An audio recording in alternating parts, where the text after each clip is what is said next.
की विद्युता के लिए और यानी पुण्यात्मा के पुण्य के लिए किसी को चिट लगाने की जरूरत नहीं है, उसके अपने आप झलकता है।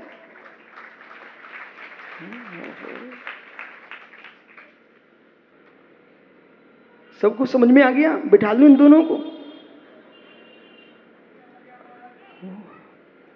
शांतिनाथ, कुंतनाथ, अरेनाथ, सुनिए अब ध्यान से। इन 3 तीर्थंकरों की बात मैंने इसलिए की है कि भदौरिया कहते मैं क्या चमक रहा हूं, गोरा दिखता हूं, ठीक है। तो भाई पंडित जी कहते मेरी विद्युता टपक रही है, ठीक है। कोई भिंड नगर का सेठ मुकेश खड़ेरी कहता मैं धनपति हूं। हो तीनों अपने अपने में डूबे हैं, परंतु अब तीर्थंकर से मिलते हैं। विश्व में जो सम्राट पद होता है, चक्रवर्ती से बड़ा कोई राजा नहीं होता। जो देवों का स्वामी होता है उसका नाम इंद्र होता है। जो नरपतियों का, राजाओं का स्वामी होता है उसका नाम चक्रवर्ती होता है। जो 6 खंड का अधिपति होता है उसका नाम चक्रवर्ती होता है। चक्ररत्न जिसका रत्न होता है, 96,000 रानियों का पति होता है, वो चक्रवर्ती होता है। 14 रत्न 9 निधियां, 14 रत्न 9 निधियां चक्रवर्ती के पास होती है। मनुष्य में कोई विभूति में महान होता है, उसका नाम चक्रवर्ती होता है। हे मित्र, जिनके मस्तिष्क में कीड़ा काट रहा हो कि जिनके घर में खाने को दाना ना होता हो, वे साधु बने तो शांति कुंत अरे इन 3 चक्रवर्तियों से पूछना, स्वामी सुब्रत सागर, एक चक्रवर्ती का एक लड्डू कितने रसोइये? यानी एक चक्रवर्ती के लिए लड्डू बनते, लड्डू तो एक चक्रवर्ती के जो लड्डू बनता है उसको बनाने जो रसोइये लगते हैं वे 360 रसोइया एक चक्रवर्ती का लड्डू बनाते हैं।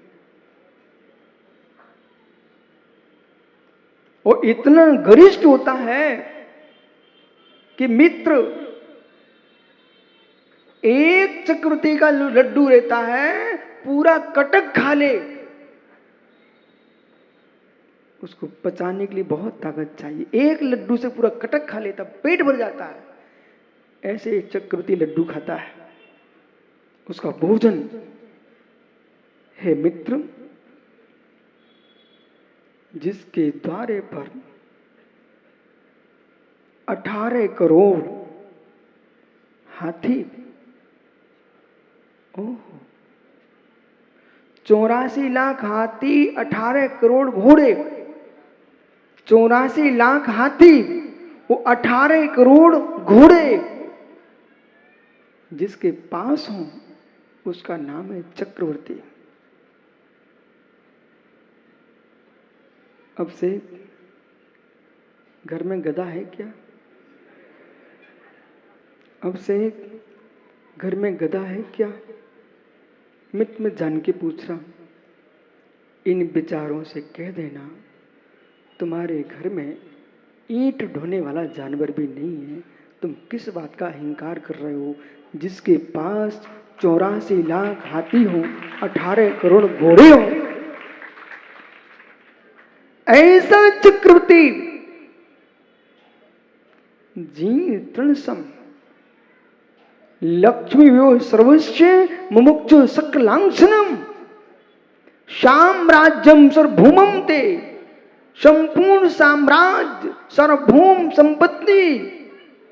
प्राचार्य जी तिनके के समान नहीं छोड़ते, तिनके के समान नहीं छोड़ते।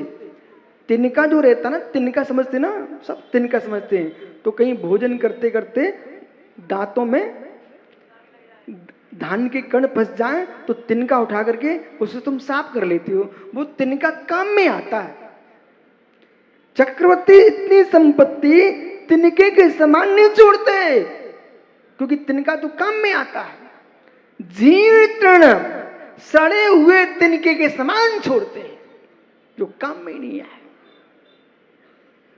सड़े हुए तिनके के समान छोड़ के निकल जाते हैं और विश्व को बता के जाते हैं, ये वैराग जो है ये बुद्धिहीनों का नहीं, वैराग जो है ये गरीबों दरिद्रियों का नहीं, वैराग जो है मेरे मित्र आत्मा के आनंद की विभूति का मार्ग है।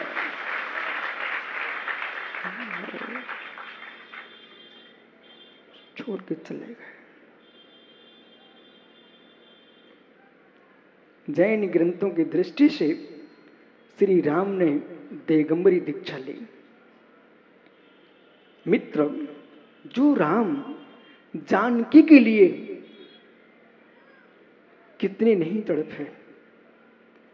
जब रावण ने हरण किया तो पत्ते पत्ते से पूछा कि आपने मेरी जानकी को देखा क्या। व्यक्ति व्यक्ति से पूछा आपने सीता को देखा क्या।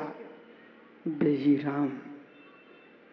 राम जब मुनि बन के खड़े हुए हैं,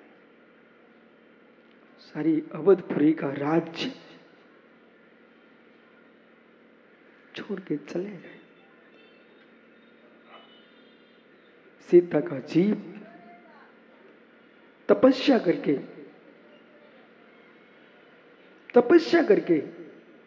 देव बनता है। जब देव बना, उन्होंने अपने अवधिज्ञान से जान लिया कि मेरे स्वामी श्री राम तपस्या कर रहे हैं। यदि इनने तपस्या पूरी कर ली तो फिर कभी मेरे स्वामी नहीं बन पाएंगे। उनकी तपस्या को भंग करने के लिए, सुनना, श्री राम की तपस्या को भंग करने के लिए जो सीता का जीव देव था, उसने विक्रिया से जानकी का रूप बनाया, सीता का रूप बना लिया और जाकर के जहां महामुनि श्री राम ध्यानस्थ खड़े हुए थे, वहां जाकर के खड़ी हो गई। कहती है, स्वामी क्षमा करो मुझे, मैं अवलाही तो ठहरी, आपके कहने को नहीं स्वीकारा। मैं तपस्या करने चली गई हूं, पर आज मेरी समझ में आया है, आप आंखें तो खोलो, मैं आपकी जानकी हूं, मैं सीता हूं, नेत्र खोलो, मुझे निहारो। धन्य हो, सुमेरु हिल जाए, पूर्व का सूर पश्चिम में उगाए, पर वे बीतरागी निरंत तपोधन श्री राम देव की एक भी बात को सुन करके विचलित नहीं हुए।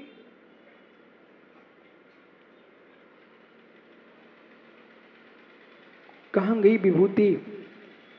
मित्र, सत्य है, सत्य है। बैठो डॉक्टर साहब, बैठो ज्ञानी।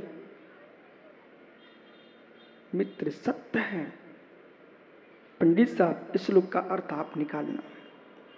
यथा यथा समायाते सम्मितो तत्तमुत्तमं तथा तथा न रोचन्ते विषया सुलभापि। यथा यथा न रोचन्ते विषया सुलभापि तथा तथा समायाति सम्मितो तत्तमुत्तमं। जैसे जैसे साधक के लिए, योगी के लिए संवित्ति की जागृति होती है, सुलभ से सुलभ इंद्रियों के विषय उनको सुहाते नहीं। जैसे जैसे विषय सुख नहीं सुहाते, वैसे वैसे स्वात्मा की अनुभूति होती है।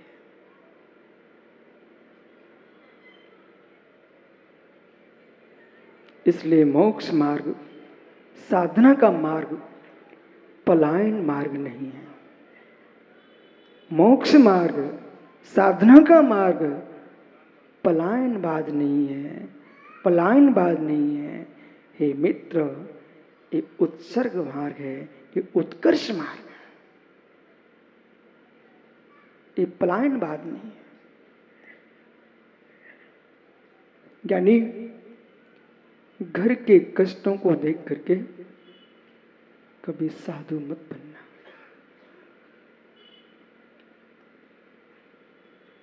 कर्मों के कष्ट को देख करके साधु बन जाना। घर के कष्टों को देख करके साधु नहीं बनना। कर्म की पीड़ा को देख करके तुम साधु बन जाना।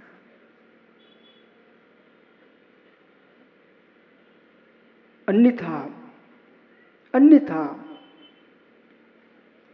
पुण्य पाप का द्रव्य तो सर्वत्र लागू होगा। एक कर लक्षण करके ग्रंथ है, मैंने ग्रंथ का नाम तुमको बता दिया। ये सामुद्रिक शास्त्र है। इस ग्रंथ में उन रेखाओं की व्याख्या है जिन रेखाओं को देखने से पता चलता है ये व्यक्ति साधु बन सकता है, ये सेठ बन सकता है, ये सम्राट बन सकता है, ये दरिद्री होगा।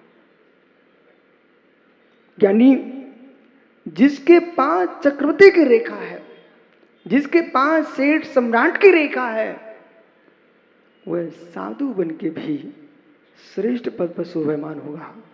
और जिसके हाथ में दरिद्री की रेखा है वो साधु भी बन जाएगा, तब भी मित्र सामान्य जीवन ही जिएगा।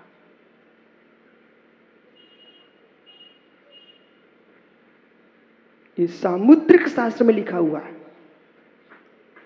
इसलिए ऐसा सोच के कभी साधु मत बनना कि जैसा अमुक के पास भीड़ है ऐसे मेरे पास रहेगी। मित्र, भीड़ के लिए साधु नहीं बनना। जैसी साधना अमुक के ने किए वैसी साधना मैं करूंगा, इसलिए साधु बनना।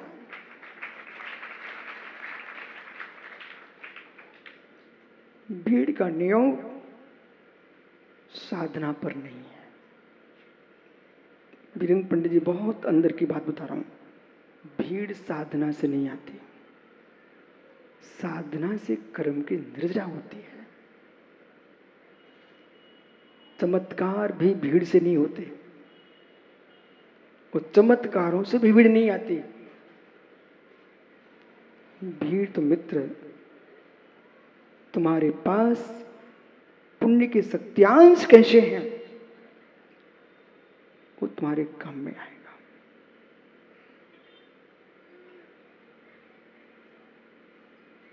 हमारे देश में पंडित जी बड़े धुरंधर ज्ञानी लोग आज की तारीख में भी हैं, घनघोर तपस्वी लोग हैं, पर सत्य है, इस बात को सबको स्वीकारना पड़ेगा। पुरुषार्थ प्रचंड है, पुरुषार्थ प्रचंड है, देव शांत है।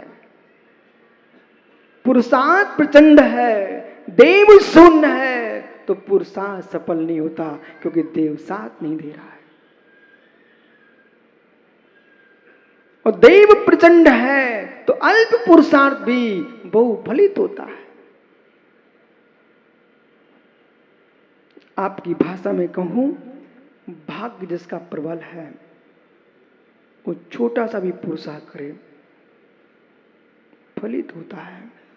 पर हे भाग्यवानों, हे भाग्यवानों, अपने पुण्य को देख करके किसी क्षीण पुण्यात्मा के प्रति अशुभ भाव मत लाना। सबके दिन एक से नहीं होते।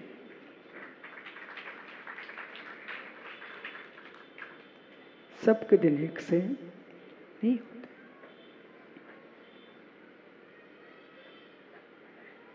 गुरुओं की सेवा, भक्ति, वो गया मुकेश क्या वर्धमान बेटा, अशोक नगर, मुगावली, गुना, सीपुरी, बेटा इन दुकानों को मत देखना। देखना इस बात को, ये नगर के नगर में मेरे मार्केट खुले हुए हैं, ये तेरा एक भी मार्केट नहीं बेटा, ये सब पुण्य की दुकानें हैं। और जिसकी दुकानें हैं उसी को सौंपना चाहिए। सुनो वर्तमान में क्या बोल रहा हूं, जिसकी दुकानें हैं उसी को सौंपना चाहिए।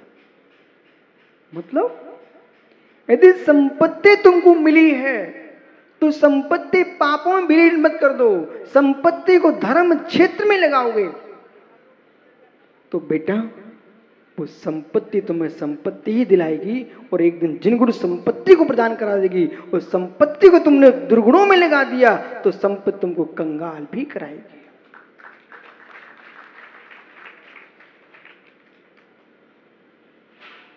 मिलना सरल है, मिलना सरल है, संभालना कठिन है। शंकर भाई ये पूरे देश में सूत्र भेज देना, मिलना सरल है क्योंकि दैव है। मिलना सरल है महेंद्र भैया, मिलना सरल है, मिलती वस्तु चौधरी दैव से है, बस संभालना पुरुषार्थ है। संभालना पुरुषार्थ। यश खड़े होना जरा, दुनिया को पता तो चले तुम यश हो। बेटा ये सुहावना शरीर और उच्च कुल में जन्म, ये तुम्हारा वर्तमान का पुरुषार्थ नहीं है। ये सुहावना तन बालक और ये धनपति का घर, ये वर्तमान का तुम्हारा कोई पुरुषार्थ है क्या भदौरिया जी? वर्तमान का कोई पुरुषार्थ नहीं है। मिला है तुमको दैव से, मिला है तुमको देव से ये सुंदर शरीर बेटे, पर शरीर की सुंदरता और अच्छे घर का मिलना ये तुम्हारा दैव है। अब तुम इसका क्या उपयोग कर सकते हो? आंखों को परमात्मा के निहारने में प्रयोग करते हो कि आंखों को पर नारियों के निहारने में प्रयोग करोगे? मिली आंखें दैव से है, मिला शरीर देव से है। बेटा इस शरीर को तुम दूध पिला के रखोगे कि शराब पिला के रखोगे? मिला देव से है, प्रयोग क्या कर सकते हो? शरीर का मिलना, कुल का मिलना, संपत्ति का मिलना एक दैव है, पुण्य है, पर इसको पापों में नहीं लगाना, ये तुम्हारा पुरुषार्थ है।